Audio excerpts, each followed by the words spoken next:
Welcome to triple விட்ஸ். நமக்கு மின்சாரம் எந்தெந்த வழியில் கிடைக்குதுன்னு பார்த்தீங்கன்னா, ஒன்று வந்து தெர்மல் பவர் பிளான்ட், அதாவது நிலக்கரியை எரிய வைக்கிறோம், எரிய வச்சு ஒரு ஸ்டீம் ஆக்குறோம், அந்த ஸ்டீமை ஒரு டர்பைனில் விட்றோம், அந்த டர்பைன் வந்து ஒரு அல்டர்னேட்டரில் சுற்றுது, அதனால் நமக்கு என்ன ஆகுது, ஃப்ளக்ஸ் லைனை கட் பண்ணி நமக்கு இஎம்எஃப் இன்டியூஸ் ஆகுது.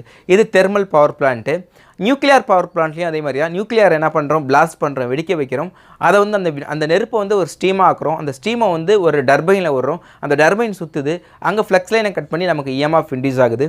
அடுத்தது பார்த்தீங்கன்னா விண்ட் எனர்ஜி. விண்ட் எனர்ஜி பார்த்தீங்கன்னா காற்று மூலிமா, நேச்சுரல் காற்று மூலிமா அந்த லீஃபில் என்ன ஆகுது, சுற்றுது.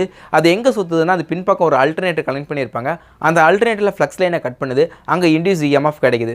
அதுக்கு பார்த்தீங்கன்னா hydro power plant. Hydro power பிளான்ட்டில் ஒரு பெரிய டேம் இருக்குது, அந்த டேம்லேருந்து தண்ணி ஒரு பைப்பில் கொண்டு போகிறோம், அப்போ கீழே ஒரு காத்தாடி வச்சுருப்பாங்க, அந்த காத்தாடியில் ஒரு அல்டர்னேட்டர் கனெக்ட் பண்ணியிருப்பாங்க, கட் பண்ணுது, அங்கே அதனால் இஎம்எஃப் இன்டியூஸ் ஆகுது.